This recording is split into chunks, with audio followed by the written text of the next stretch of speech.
Good morning, Year 5. It's Friday the 5th of March. This is the last English lesson of our home learning. Hope you've enjoyed them over the past couple of weeks or more even. I've had a really good time making them.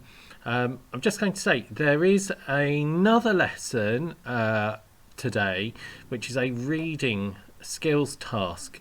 It is up to you if you want to do that lesson first. It might help you with your extended write today. Okay, it's all about Henry VIII, and it's sort of questions based on his life, and there is also a little quiz as well. So if you want to start with that lesson, by all means do. Okay, it might just give you a few more ideas. Right, good. So we're going to start by looking at our spelling this week. So your first, oh my goodness me, your first task is to unravel the words that we looked at the beginning of the week. Now I should say there is one word that we didn't look at on Monday, but it cropped up during the week. It's the name of somebody who is very important when we are looking at the life of Henry VIII. So I wonder if you can unscrabble the name of someone, and obviously if you're writing that name you need to use a capital letter because it is a proper noun. Okay, so pause the video. Which ones do you know? Okay, and I'll see you in a moment with the answers. Right, welcome back. So hopefully you've had a go at that. Let's have a look and do a quick check on our answers. So here were the muddled up words, the spellings, and these are the ones that we had from Monday. So what did you think about the first one? First one, document. Now it's quite easy in some respects because you know that each of those words ended with ment. They had the suffix of ment on the end. So if you got rid of those letters first, you'd stand a better chance. Next one, government. Okay, how can you use that in your writing today? So Henry, part of his legacy was to leave behind a modern government that ruled over England. Next one, replacement. He had to find a replacement queen. Possibly she had to find a replacement head. Okay, have you ever seen Wurzel Gummidge? He does it. Next one, this was the name. So what was the name of the Pope, the head of the Catholic Church? It was Clement. Okay, so Clement the 7th, I think. Check your notes.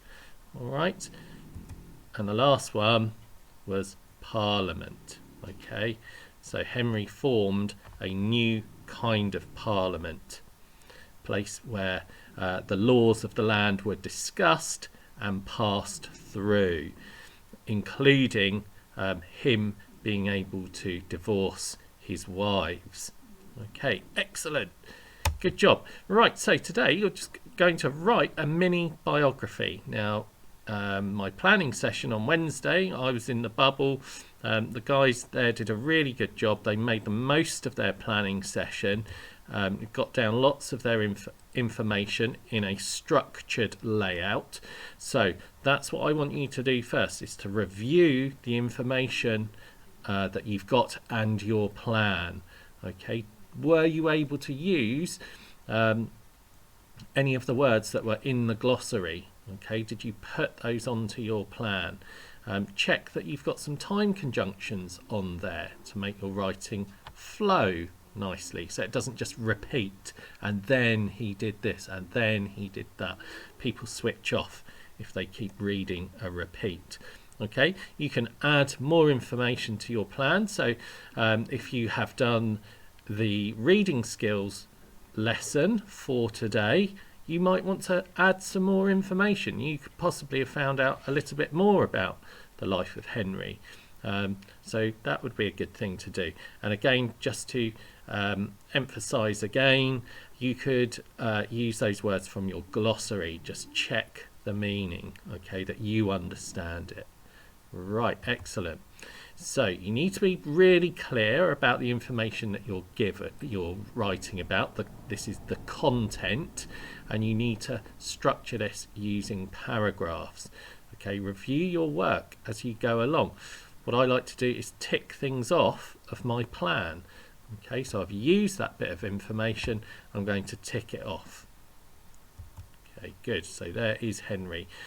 Think about what pictures you could use. Okay, so that picture is of him possibly travelling to France on his horse, but you might say he was an excellent horseman.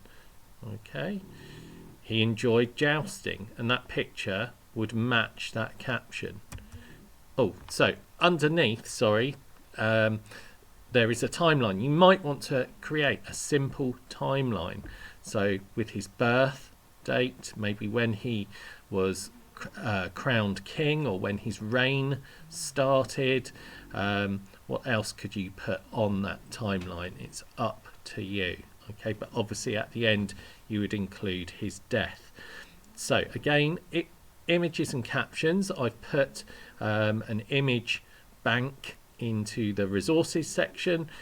You could draw or print them out, okay, so you don't have to print them. You could use them and draw them, and just make sure that you do place them in the relevant part of your mini biography. Okay, so you wouldn't have a picture of Henry riding a horse if you're discussing his childhood. Possibly you wouldn't use this picture.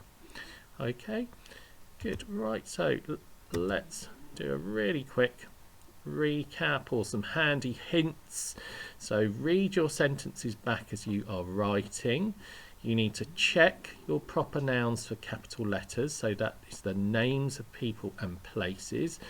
So if you're writing about Clement the Pope, need a capital letter, and obviously all of his wives, 6 wives, his children. Use words from the glossary. This will make it really interesting for your reader, and you could underline subheadings. So you could do your subheadings using felt tip or make them stand out. It's entirely up to you how you present your sheet. Okay, so here's an example where we've got clear kind of sections, and it starts off with, did you know some amazing facts? Okay, well, starting off with a question is a really good way to create a hook. Okay, so this one is more about the layout. So they've used different images. Like I say, you could draw those images if you wanted to. They've used clear kind of paragraphs, things like that, to structure their writing. Okay, so you must write a mini biography. You should use a hook in your opening statement, and again move on to your overview. Okay, your 5 W's, a quick introduction about his life. You could use adventurous vocabulary. So again, I'm thinking about the glossary, the words or spellings of the week, and you might use questions and opinions as you go through your writing. So you could say what you think about Henry. Did he make a good impact on the country, or was he just a tyrant and a bully? So you could express your own opinion. Right, good. Guys, I'm going to leave you there. That is our last English lesson of this lockdown. Hopefully we won't have to do any more. It has been fun in a way. I hope you have a really super day, whether you're at home or at school in the bubble, and we've missed you all so much, so we really look forward to seeing you back next week in the class. So we're going to have a fab week. Okay, shake off a little bit of rust, probably. I need to do the same, and yep, can't wait to see you all. So have a great weekend. I'm just going to say granola.